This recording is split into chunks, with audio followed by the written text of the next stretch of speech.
Hello, welcome back to the Radiant You podcast, where we embrace self love, renewal, and the journey to our most radiant selves. I am happy that you are here. I'm Lissa Cole, your host, and today we're talking about what happens after the dust settles, after the change, after the goodbye, and after that transition. What does it mean to come home to yourself after life has shifted? Maybe you've walked through something hard or beautiful or both. Maybe you've been focused on others. Maybe you've been healing, moving, adjusting. But now there's a quiet voice inside asking, what about me? Who am I now? This episode is an invitation to come back to your center with softness, without pressure, and begin listening again. When the world stops spinning and everyone else has moved on, you're often left with yourself. And sometimes that self feels unfamiliar. After change, the biggest silence can be the one inside. Transitions, even positive ones, can create disconnection from your own voice. We become task-focused, role-driven, externally oriented. We brace, survive, move forward. But when that external noise fades, it can feel very disorienting. From a nervous system perspective, we may still be operating in a survival state. According to Dr. Stephen Porges' polyvagal theory, when we are in a state of sympathetic arousal, that fight or flight, we lose access to the calm clarity of our ventral vagal system, the place where safety, connection, and clarity live. Reconnection starts by helping the body feel safe again.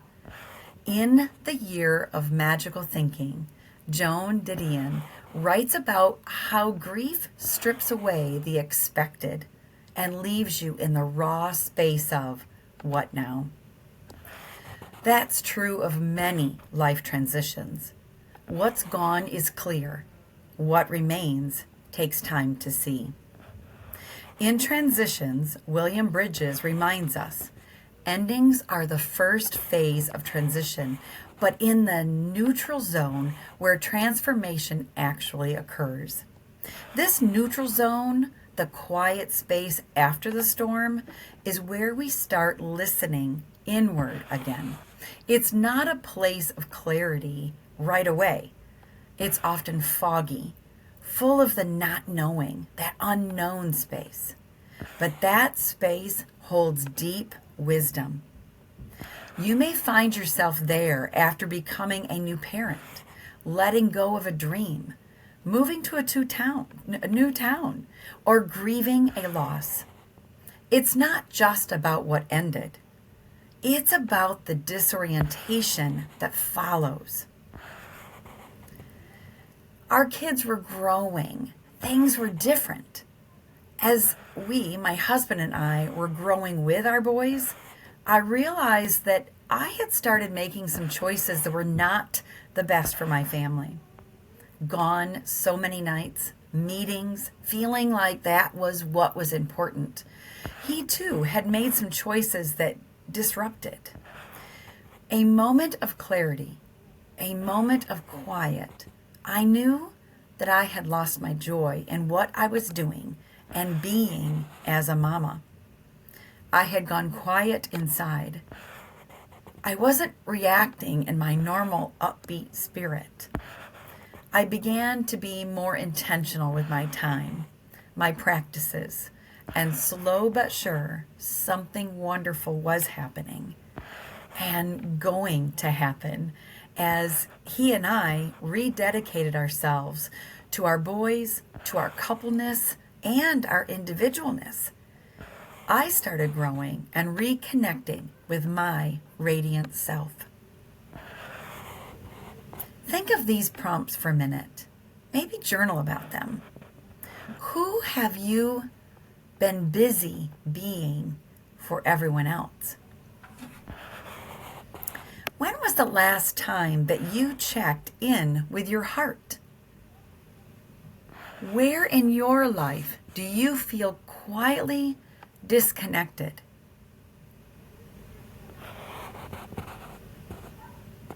Here are some tools to maybe support your radiance during your disconnection.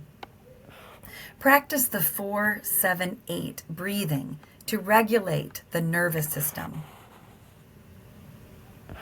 Try a body scan meditation at night to locate where you're holding tension or numbness. Create a gentle noticing journal. Awareness. Keep those awareness record moments. Record those moments when you feel foggy or reactive or distant without judgment. Also, limit your overstimulation. Reduce noise, screens, and multitasking to invite quiet clarity. Coming home to yourself means being curious, not critical. It means being curious about who you're becoming.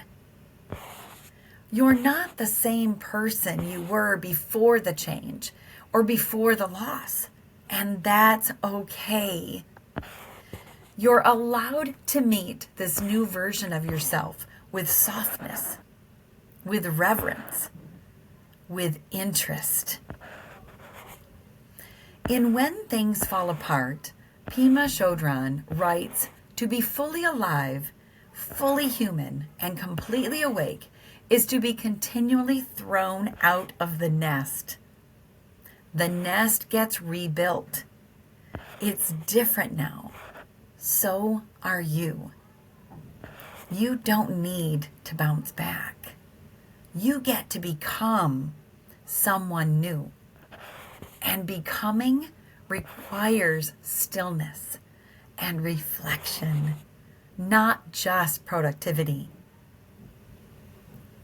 In Transitions, William Bridges calls this time of psychological realignment.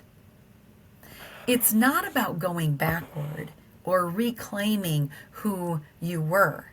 It's about letting the inner pieces reconfigure based on who you are now. You might notice your rhythms change. Maybe you crave solitude or slower mornings. Maybe you find yourself drawn to new music or art or a friendships that reflect a truer version of yourself. Years ago, I felt a shift from a medical billing job that I was at for 8 years. Great people, good job.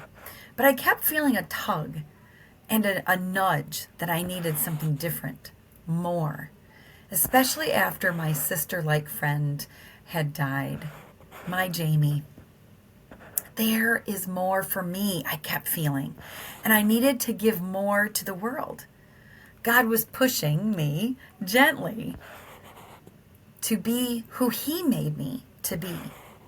Scared and brave all at the same time, I did it. I left, and I reclaimed my voice. I was surprised by the calm and peace that I felt in the chaos of not knowing.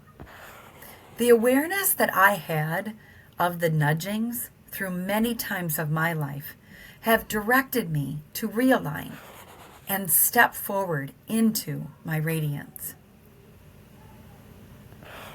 Here are some reflective prompts for you. What are you learning about who you are now? What parts of you feel tender but true? How can you make room for the new you to be seen, to be loved and supported. Here are a few tools to help support your radiance during these shifts, this identity shift. Make a "Who am I becoming" board. Images, words, or symbols that reflect your emerging self. Do some Pinteresting, that's always fun. Use voice notes or journaling to speak directly to the parts of you that feel new or unknown. It's okay to do that self-talk aloud. Create a list of values that resonate with who you are now, not who you were before. Spend time each week in a space, physical or emotional, that feels like sanctuary for your new self. This journey isn't about fixing. It's about returning. Returning to your breath, to your body, to your wisdom. How about some reconnection rituals? Maybe sit quietly each morning and ask, what do I need today? Place your hand over your heart when you feel overwhelmed. Whisper, I am here. Maybe write freely for 5 minutes with no agenda. Say no when you mean it, and yes when you feel it in your body. Let joy or grief speak without editing. Embraced by the Light by Betty J. Eadie reminds us our inner light is never lost. It only waits to be remembered. Let me repeat that. Your inner light is never lost. It only waits to be remembered. That remembering comes not in doing more, but in pausing long enough to feel again. Psychologist Dr. Kristen Neff, you've heard me talk of her before, emphasizes the importance of self-compassion as a practice of reconnection. When we stop judging our disconnection and instead respond with curiosity and kindness, we build a bridge back to ourselves. Grounding practices, somatic check-ins, and mindful breath work are evidence-based tools shown to lower cortisol, increase emotional regulation, and restore connection to your body, which is often the first place we lose touch during stress or trauma. Years ago, I started walking in the early morning. That simple practice of reconnection to self, nature, friends, helped me to return to myself after disconnection. It was meaningful to me because I usually walk with a sweet friend or my husband, and we chat, or we don't. Here's the thing. The silence is beautiful as well as the sharing. I love it. It lets me be me, lets her be her, my husband be who he needs to be in those moments. Here's some more reflection prompts. What helps you feel most like yourself? When have you recently felt even a flicker of inner clarity? What is your intuition quietly whispering right now? Here are some more tools to support radiance through this reconnection time. Begin your morning with a ritual of 5 minutes of stillness, intention setting, or hand on heart check-in. Try some intuitive movement, stretch or sway, or walk without structure. Just follow what your body needs. Use grounding objects, stones, essential oils, or photos that remind you of who you truly are. Go outside, walk in your grass, without shoes, without socks. Stand, stretch there. Practice mirror affirmations. Look into your eyes each day and affirm your presence, affirm your worth, and affirm your becoming. You are not lost. You are unfolding. This version of you doesn't need to be defined or polished. She just needs to be welcomed. She needs to be welcomed. You are allowed to come home to yourself slowly, softly, sacredly. Keep listening, keep allowing, and keep becoming. Thank you for joining me on this journey. If this episode resonated with you, please subscribe and share it with someone you care about. I appreciate you, and I truly want you to know how grateful I am that you are here. Remember, radiance is a journey, and by showing up, you're already on the right path. Together, we are continuing to explore what it truly means to embrace, celebrate, and shine your beautiful, radiant self. Here's a final prompt. If you treated yourself like someone worth coming home to, what would you do differently today? Hear this. You, beautiful one, are radiant. See you next time.